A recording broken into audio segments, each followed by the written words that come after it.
Naman natin ang co-founder ng Philippine Rice Industry Stakeholders Movement of Yan. PRISM at ang tagapagsalita po ng Grains Retailers Confederation of the Okay. Philippines. Okay, sakto ito. Yan. Ang Grecon, si Sir Orly Manuntag. Sir Orly, magandang umaga po Doris at Robert sa Tandem ng Bayan. Good morning, sir. Hi, magandang umaga po, Doris and Sir Robert. At sa lahat po na inyong tagapanood at tagapakinig po. Magandang umaga sa ating lahat.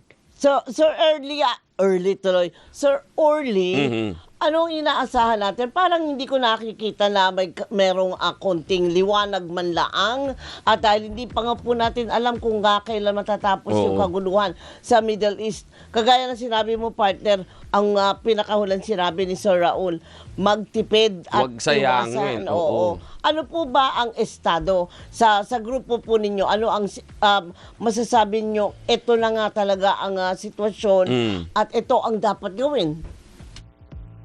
Sa ngayon, nakikita namin talaga na mukhang 2 linggo na eh. Una, tumaas yung natin, yung diesel nakaraang linggo, Sunod-sunod, yung ating opo. fuel. Ngayon, may panibago naman last Tuesday. So, I hope pag ito inabot tayo sa panibagong Tuesday na naman next week, talaga medyo mabigat na ito para sa ating mga consumers. Kami naman hanggat maaari sa hanay ng mga retailers, dapat maibenta namin ng resonable yung presyo ng Oo. bigas para naman hindi maramdaman ng ating mga kababayan yung sakit. Kasi lahat pataas. Correct. Hindi natin maintindihan saan to hantok at hanggang saan ito sa kasulukuyan. Oo. Pero yung 20 pesos na per kilo na bigas, wala na po yon, sir? Ang alam ko, tuloy-tuloy ito na project ng Department of Agriculture Ayun, oo. at ng NFA. So tuloy-tuloy po ito ang alam ko. Ika lang, siguro po, hindi natin masyado nararamdaman. Kaya rin nandito rin naman po kami, ang Grecon, nakahanda rin naman po na tumulong sa gobyerno para mapalawak yung pagbebenta po ng 20 pesos kung ito naman yung project nila. At sa kasalukuyan nga po, nakita naman po namin, may mga binibenta naman po na 48 pesos o 45 po anunsyo ng ating pong DA. Kami naman po ay nakahanda din po tumulong para po dito. Opo. Okay. Sir, sa panig ko lang, isang tanong lang. Dito sa part ng Grecon, ano yung dapat i-expect ng publiko base po sa nakikita nating present situation na nangyayari yung challenges po sa gulo sa Middle East? Unang-una, hindi dapat mabahala yung ating mga kababayan, yung ating mga consumers kasi hindi naman tayo kulang sa bigas. Yun lang talaga yung presyo dahil tumaas yung logistics. Yan kasi dalawang parte yan. Yung mga nag-i-import, magbabayad yan ng ocean freight, pamasahe sa barko. Pagdating dito, paglabas sa pantalan, pag-cleared sa Bureau of Customs, di-deliver nila yan sa kanilang mga warehouses, another fuel yan. And then for delivery naman, sa mga market, sa mga retailers, that's another. So tatlong sali nakikita namin. Ganon din naman sa ating mga lokal na mga magsasaka, gumagamit sila ng harvester, itong halimaw. Ngayon, nag-harvest tayo. Yan yung pinaka-good thing ngayon. Nag-harvest tayo, gumagamit ng diesel. Yung Correct. ating harvester, at mula dyan, nakakuti naman yan.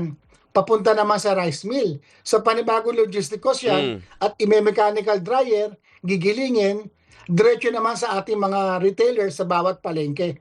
So, Opo. both side talagang gumagamit ng logistic cost fuel. Opo. Hindi talaga tayo makakaiwas. So, Ang daming gastos. So, ibig sabihin, Sir Orly, wala tayong ibang pupuntahan kundi tataas din yung pagbenta natin ng bigas dito sa atin. Yung amin sa pagkwenta, 2 piso yung nakikita namin na talagang reasonable lang na dapat itaas. Kasi kung may tatanong po natin, hindi naman po tumaas ang presyo ng bigas sa world market. So hindi natin dapat aasahan na sisipa ang presyo ng mas mataas sa 5 piso, 10 piso. Baka po may problema po tayo sa ganun. Ang nakikita lang po namin dito, yung talagang tinaas lang po talaga ng fuel. Nasa 2 piso po lang talaga dapat. Kumbaga sa reasonable yung pagtaas po ng presyo.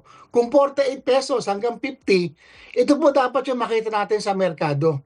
Yung sosobra pa ho pa dyan, siguro po, Department of Agriculture na po ang pagsabi po sa atin ano po yung meron po dito na nakapaloob Ayun. kung magiging masyadong mahal. Pero at Alright. Ito least, po yung sinasabi po natin ay sa imported po ito. opo. Sa local naman po is another naman po dahil po maganda ang presyo ng palay po ngayon.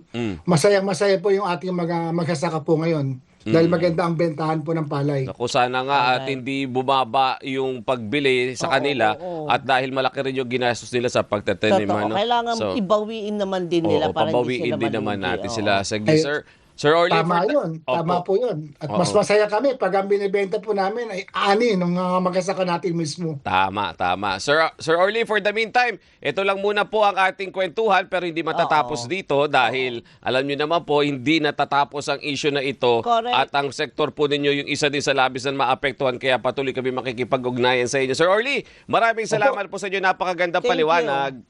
Thank you po. God bless po. God Salamat. bless po. Si Sir Orly Manuntag, ang co-founder ng Philippine Rice Industry Stakeholders Movement of PRISM at tagapagsalita po ng Grecon.